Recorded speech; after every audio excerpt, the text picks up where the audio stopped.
Hi everybody, this is the Algebra 2 video on factoring trinomials and differences of squares, and this is the very first day, all right? So what we're going to do is we are going to factor, and I'm going to make this easier, we're going to factor trinomials. Now, factoring a trinomial is something like this. So we're going to start with what you had before. I asked you guys, this is a simple one, to factor x squared plus 7x plus 12. You actually learned how to do this in algebra. You use the box and diamond. I'm not a big fan of the box and diamond because it takes time to do this, and I could tell you this sum I can change to a product in less time than it takes you to draw your diamond, all right? But here's what you did before, okay? Because this is my sum, and I needed to say, oh, it was something times something else, okay? So here's what you used to do. Boom, boom, right? X squared would go down here, 12 would go here. Okay, oh, if we multiply those together to get this guy up here, and on the bottom is always that middle term, which is your x. All right, so then what we did back in algebra, we said these two guys multiply to give me 12x squared, and they add to give me 7x. So what are the only terms that do that? Well, that'd be a 3x and a 4x, right? And they'd both be positive. So then I'd put a 3x here, and then I'd put a 4x there. And you could switch things around in your boxes, but your diagonals should be x squared and 12, and the other one should be 3x and 4x. X squared is an x times an x. Now, I generally put everything around the box. You don't have to do that. All right, if there's an x here, there's an x here. X times something is 3x. That'd be a 3. 3 here, 3 here. 3 times something is 12. That'd be a 4. 4 here, 4 here. 4 times something gives me 4x. That'd be an x. Now, and these do match up. Like these guys do and those do because they should. It's a rectangle. So let's add here. Let's add there. This would be x plus 3 times x plus 4, which makes sense because x times x is x squared. X times 4 is a 4x. 3 times x is a 3x. 3 times 4 is 12.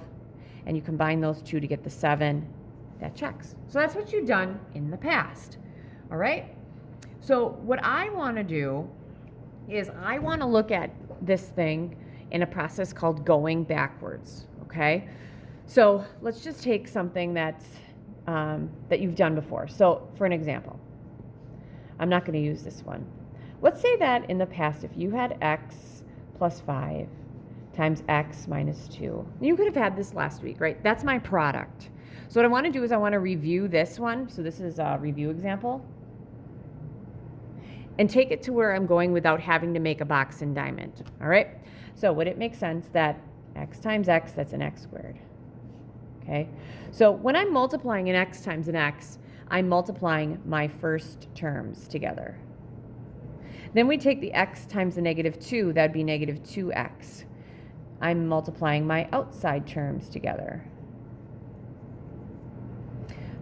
Then I'd take the 5 through. The 5 times the x is 5x. That's multiplying the inside terms together. So I'm trying to go down. And then I take the 5 times the negative 2, that's negative 10, and these would be multiplying the last terms. All right, then we combine those two and we get x squared plus 3x, my bad, minus 10. All right? So now the question is, this is what you're going to get, you guys. You are going to get this, okay? The question is, how do you get the other thing? How do you get that, okay? So would it make sense that whenever I'm getting this guy is coming back from multiplying your first terms together. Okay, now, back in the day when I went to school, when we multiplied by this, we used the FOIL method. FOIL, first, outside, inside, last. So x squared comes from our first terms, right? This negative 10 came from multiplying the last terms, okay? And then the 3x came from combining the outside and inside terms. And then I use that and I go backwards because I think it's easier. And once you do a lot of these, it becomes super duper easy. All right, so let's see how this goes. All right, I'm gonna actually take what I had before, x squared plus 3x minus 10. All right, so here we go. If I want to figure out what this is going to be, first off, we should always look for a GCF. I'm going to tell you right now, there's not always going to be a GCF, especially in the beginning problems. X came from multiplying the first terms together. X squared is an x times an x, right? Negative 10 came from multiplying the last terms together. Most of the time, you guys are going to use 5 and 2. Now, my outside and inside combination has to be the middle term, which is a 3x. All right.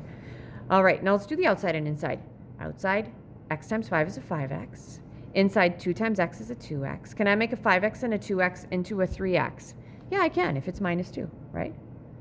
So how would I get a minus 2x over here? Wouldn't that be negative 2 plus 5? That's factored, all right?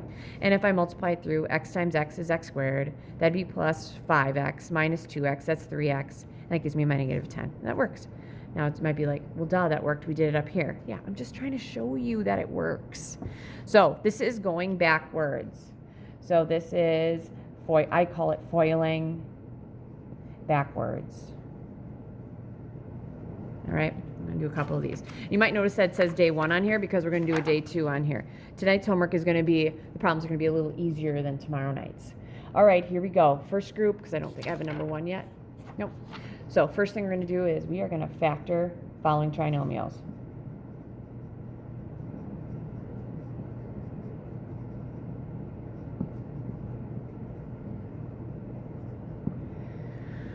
Okay, so let's factor the following trinomials. A. Okay. Let's go with, I'm going to give you a couple of them. X squared plus 4x minus 32. B is going to be x squared minus x minus 72. C, let's go with 4x squared plus 12x plus 9. And I'm going to give you D right away. D is going to be, where am I? Oh, wait, no, we're not going to do D. We're only going to do 3 examples of these. Sorry, got ahead of myself. So I feel like we should be okay. So we got x squared plus 4x minus 32, x squared minus x minus 72. Then I have the 4x squared plus 12x plus 9. Most of your examples are going to be super easy like A and B, but I want to start to introduce C. All right, guys, so what we have to do is first we should always look, well, first off, trinomials. Trinomials mean 3. There's going to be 3 parts.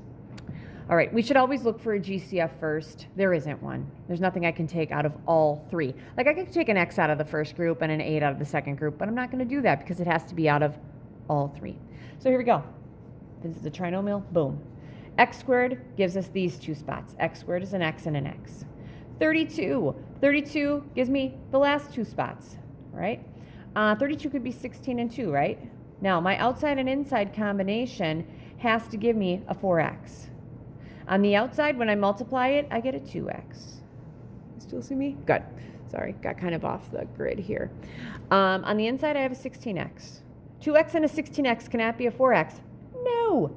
16 and 2 don't work. Okay, can somebody give me another choice? How about 8 and 4? All right, now my outside, x times 8 is an 8x. Inside 4 times x is a 4x. Can an 4x and an 8x, or 8x and a 4x be a 4x? Yeah, if I subtract 4, so this would be minus 4 plus 8. That makes sense. If I go x times x, that's x squared. On the outside's an 8x. Inside's negative 4x. That's 4x. Negative 4 times 8 gives me negative 32.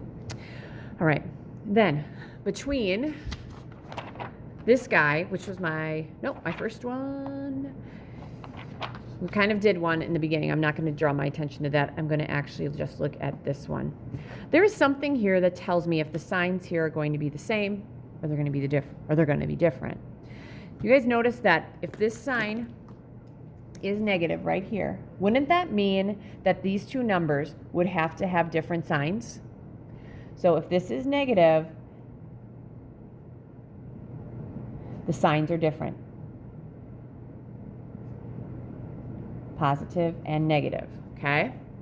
Now, you have to figure out what number the positive and the negative go with, but that's it. All right, so next one. Some of you guys I know are going to be ready to go and try this. You can go ahead and do this. Okay, x squared goes in the first 2 spots. X squared is an x times an x, all right? Then, if you want to pause it, come up with the two factors of 72 that add or subtract to 1, because that's pretty much what you're doing, right? Okay, then what I usually ask is even if the 9 and the 8 are wrong, are the signs in here going to be the same or different?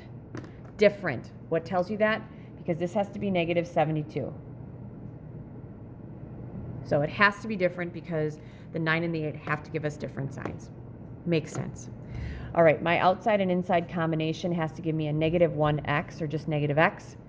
Outside is an 8x when I multiply it. That's a 9x. Drop this negative, that works.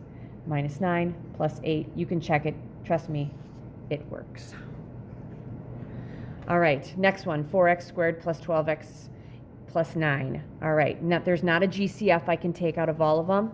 Let's get these down. All right, 4x squared is going to give me this and this. You have choices of 4x and x, or 2 and 2. I'm going to try 2 and 2. Then these spots come from the 9. I do know that the outside and inside combination has to be 12x. All right, 9 is going to give me a 3 and a 3. Let's try that first, and then we'll go to 9 and 1. All right, guys, are the signs in here going to be the same or different? Same. And some of you may even know if they have to be plus, plus, or minus, minus. Because if this is positive 9, this has to be plus, plus, or minus, minus. So on the outside, 2x times 3 is a 6x. Inside, 3 times a 2x is a 6x. Can a 6x and a 6x be a 12x? Yep, if I add them. You get 2x plus 3 times a 2x plus 3. Trust me, that works. Or it could be 2x plus 3 squared. All right? There we go. Okay, next one, factoring differences of squares. I'm going to actually use a different one. So, number 2. Factoring differences of squares. There we go. All right, guys. So here we go. Factoring differences of squares. Differences of square is going to be a perfect square. Hopefully we know what those are. Minus another perfect square. We're going to factor this the same way. And then I hope after the second one we have a shortcut. A. X squared minus 25. Okay. And B, I'm going to go with an x squared minus 100. Okay. I'll give you all of these too. C is going to be 4x squared minus 49. And D is going to be negative 36 plus y to the 4th. All right. This is where we're going to finish it off today. Okay. So differences of squares, differences, perfect square, perfect square. You notice the first one's perfect square, second one's perfect square. All right. Here's how this goes. You're going to have your parentheses down. Okay. Same as before. First term gave us the first 2 factors. Last term gave me the last 2 factors. So x squared is going to give me an x and an x. 25, most of you are going to give me 5 and 5, which is good. Now, I need an outside and inside term. Well, I don't have one. So would it make sense it has to be 0 and I could throw an x in here? All right, x times 5 is a 5x. 5 times x is a 5x. Can a 5x and a 5x be a 0? Yep, minus 5. Positive, negative. Doesn't matter the order. X times x is x squared.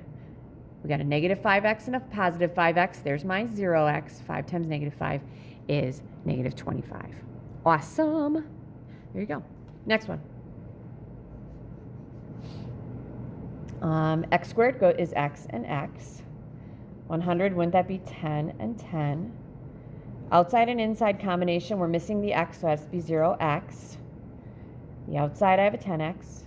And the inside, I also have a 10x. If I subtract that, and then minus plus, that gives me what I need. All right? Which makes sense, because the signs have to be different, because didn't we say the last time that this told us that they have to have different signs? So I'm hoping we start to see something. Oh, difference of squares. We have a shortcut. Is 4x squared a perfect square? Yep. Is 49 a perfect square? Yep. Here we go. And there's not a GCF I can take out of there. 4x squared is a 2x and a 2x. 49 is a 7 and a 7. In order for me to have no outside and inside term, what do the signs have to be? Plus, minus, it doesn't matter the order, right? Because the outside would be 14x, inside's negative 14x. Boom, that's it. You can check it, trust me. All right, next one. Is this a difference of squares? In D, it really doesn't look like a difference of squares. But if I flip this around, I will get a difference. Y to the 4th minus 36. So that's a difference. The question is it a difference of squares? You better believe it is. Y to the fourth is what times itself? That'd be a y squared and a y squared. 36 is what times itself? 6 and 6. All right, let's go with plus and minus. Now, next thing you're going to do is see, is this a difference of squares? Because it's a difference. Y squared is a perfect square, but 6 is not. That's done. All right, so this is going to be your day 1, the first day of trinomials and differences of squares, generally an easier one than what you'll get tomorrow. Your homework is in Delta Math. Good luck.